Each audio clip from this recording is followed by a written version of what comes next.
In a mysterious wild zone, an astronaut desperately calls for help, but his communicator isn't working. He believes he has fallen into some kind of tear in time and space, most likely not even Earth anymore. A roar in the distance puts fear in him and he begins running, but it's useless. A hungry T-Rex finds him anyway. Meanwhile on normal Earth, TV host Matt Lauer welcomes to his show his latest guest, pompous Dr. Rick Marshall. Rick has been studying quantum paleontology, which is based on the theory of time warps and has taken $50 million of research. He's even written a book about it, and now he's asking for more funds. Matt of course finds the idea of parallel dimensions laughable, and he points out every important scientist in the field calls it nonsense, which angers Rick and makes him leave the studio. But he comes back when he hears Matt say he's out of his mind, intending to fight him, only to be stopped by security. 3 years later, Rick is making a presentation on tachyons, subatomic particles that move so fast that they travel backward in time. He's designed a device, the tachyon amplifier, that should allow them to travel sideways in time to another dimension where past, present, and future all meet. Sadly, his audience doesn't care much. It's just a bunch of kids on a class field trip and they only have silly questions to ask. Giving talks for kids at a museum is the only job Rick could get after the incident on TV. But one person does seem interested in his research, doctoral candidate Holly Cantrell, who visits Rick and tells him he's brilliant. She thinks he should finish building the amplifier because his theories are right, and to prove it, she takes out an ancient fossil with an imprint of a modern lighter. She found it in the desert, surrounded by crystals that radiate tachyon energy, like the one she's wearing on her necklace. Rick looks at the fossil, takes out his own lighter, and puts it on the imprint. It fits perfectly. This gives him back the hope he had lost. The next day, Holly comes back to check on him again and finds him waking up from a food coma. He stayed up working until very late, but he did it. He finished the tachyon amplifier, which he built using some household objects, so it has some leftover data from the drive like silly songs. He hasn't been brave enough to test it yet though, so Holly takes him to the desert where she found the fossil. The problem is, the cave she used to explore has become a tourist attraction, so they must pay gift shop owner Will Stanton to take them there in his raft. The cave has been decorated to make it look spooky, but Rick and Holly don't care about the made-up myths Will is trying to tell them. There's a strong tachyon reading in his cave, so Rick turns on the amplifier, which falls into the water when an earthquake suddenly begins. The waters under them get more aggressive and the raft is pushed to the back of the cave, which has magically become deeper and glowing. The trio falls into a water vortex at the end of the ride. This vortex turns out to be a time warp that takes them to the land of the lost where past, present, and future collide, just like Rick had theorized.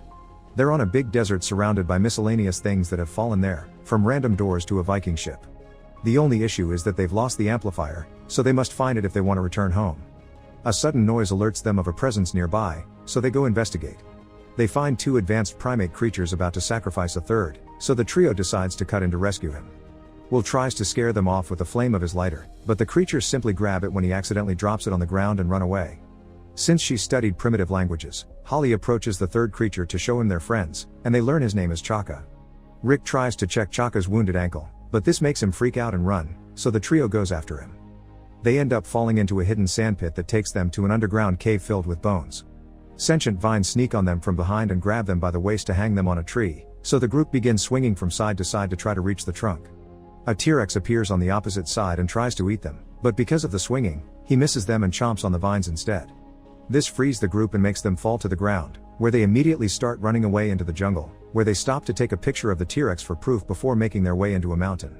Chaka has crossed a bridge and is trying to destroy it to stop the dinosaur from following him, so the trio must run extra quickly so they aren't left behind. They cross to the other side just in time, and when the T-Rex sees how narrow the bridge is, it decides the risk isn't worthy and leaves. It changes its mind however, when it hears Rick say its brain is the size of a walnut, so it turns around and jumps over the gap to go after them again. The group begins running once more and enters a different cave with an entrance too small for the T-Rex to go through, so this time it gives up for good. Will is sure the dinosaur has been looking specifically at Rick, and Holly decides to call it Grumpy. Inside this cave, Chaka finds the skeletons of two humans and a bunch of their stuff, including a record player, so they decide to camp there for the night. With Holly acting as his interpreter, Chaka tells them more about his life. He's the prince of his people and has been the victim of a treacherous plot to steal his throne.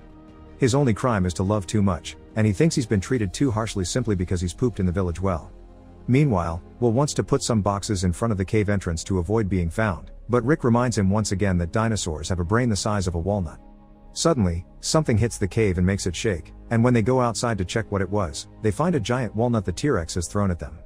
The following morning, Chaka brings them some fruits for breakfast as a sign of friendship, but they have spiders inside, because that's what he considers food. The cave begins shaking again when a very bright light appears among the trees outside. Then Rick receives some weird visions of an alien asking him for help.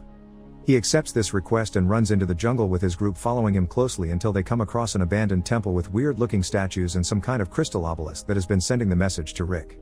Chaka is worried about these statues and tries to warn them of the beings hiding in the dark, but they can't understand him, so these lizard-like beings take the opportunity to come out and surround them. Holly takes off her belt in an attempt to use it as a weapon, and that gives Rick an idea. He uses the belt buckle to reflect sunlight on the statues and then the obelisk, opening a portal. They enter, but the beings can't. This portal takes them to a pocket dimension where the alien from Rick's vision, Enoch, hides.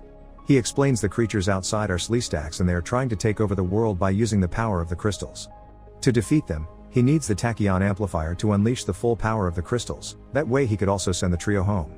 Will doesn't trust this guy, but Rick accepts to help. The group goes back to the jungle where Rick makes a miniature map of the area to try to form a plan to find the amplifier. The first step is using dinosaur urine he's gathered overnight to cover up their human scent. Rick showers himself with it twice, but his friends refuse to do it too. The plan turns out to be pointless though, because Chaka shows up then and asks them to follow him to some clues he's found. They return to the desert to an area that Holly images to be the entry point because it's filled with random things, including their raft. When an ice cream truck falls from another time wrap, a bunch of dinosaurs shows up to feed on the ice cream man, including Grumpy and his girlfriend, who are a very territorial species. This means they smell the urine and decide to go after the group.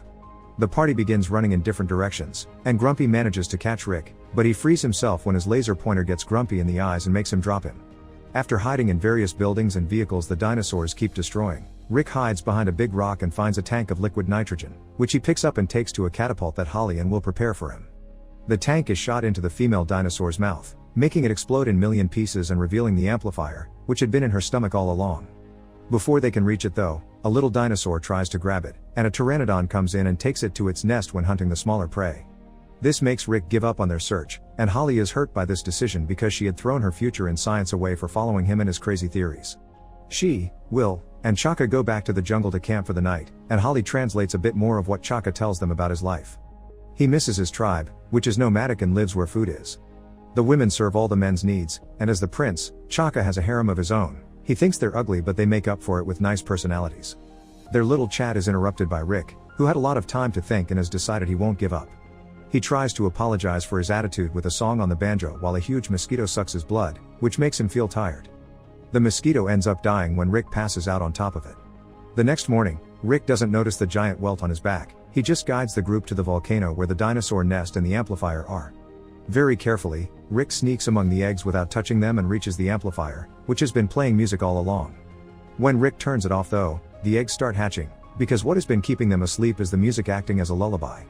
Rick can't find a way to turn the amplifier back on, so he starts singing, and his friends soon join him, even Chaka, who proves to have a wonderful singing voice. The baby dinosaurs go back to sleep, and the group manages to escape with the amplifier. To celebrate their success, they return to the desert and have fun in the pool, where Chaka shares some fruits with Rick and Will as it is tradition in his village. These fruits turn out to be opiates, so while the three men wait for the effects to pass, Holly tries out the amplifier. It makes another crystal obelisk appear in the middle of the desert, and she enters it to find a cave inside with dinosaur eggs, so she keeps one. There is also a hologram with a message from the natives with a warning. Enoch is actually the bad guy and he's trying to get the power of the crystals for himself. Before Holly can run back to tell her friends though, she's captured by a SHARE. Meanwhile, the men fall asleep after eating a giant crab that fell in a hot spring and got boiled. The following morning, they discover Holly is gone, so Rick sends Chaka on a mission while he and Will explore the obelisk cave. There are SHARE guards around taking a break to shed, so the men steal their shed skins to put them on and pretend to be SHARE too. They follow the creatures to the temple where Holly is in a cage about to be lowered in lava for having helped Enoch, so now Rick and Will know the truth as well. The SHARE want to capture them too, so Rick jumps on Holly's cage and begins swinging it from side to side to hit each creature and push them into the lava. The two of them jump out of the cage before it falls and they kiss, then Holly tells them to hurry up and leave before Enoch finds them. There's a little problem though, they had already sent Chaka to get him. Enoch appears then with an army of SHARE he's mind controlling with a crystal of his own and steals the amplifier before making Grumpy appear to take care of them. Rick decides he mustn't run anymore, so after sending Holly away for her own safety, he confronts the T-Rex. He tries to use some of the fireworks Will had in his pocket, but they don't work, so he throws them away together with his lighter, which creates the fossil Holly found. Next, he uses a staff the SHARE priest had been holding to try a pole vault, but Grumpy simply swallows him when he's in the middle of the air. Since Rick was his only goal, Grumpy ignores the others and leaves, so now the Sleestacks return to the temple. Enoch enters the obelisk and begins working the amplifier on the crystals while the group tries to fight off the Sleestacks, but there are too many of them. Suddenly, some powerful help arrives. It's Rick riding on Grumpy, who easily defeats all the enemies that surround them. Holly and Will want to know how he's alive, so Rick tells them Grumpy pooped him out, and when he was making his way out, he dislodged some intestinal blockage. Grumpy is thankful for that, so the two of them are now friends. The group enters the obelisk portal and finds Enoch, who has already opened a time wrap to Earth. Rick jumps on him and wrestles him on the ground, but when Will tries to help, he tilts the crystal tray and makes one fall, shattering it. This causes the door to close, so Rick thinks quickly and grabs Holly's crystal necklace to replace the one that broke. The door opens again, so Rick and Holly rush towards it to escape, but Enoch grabs Will and prevents him from doing the same. With the help of Chaka, Will pulls a wrestling move and captures Enoch before telling his friends to leave without him.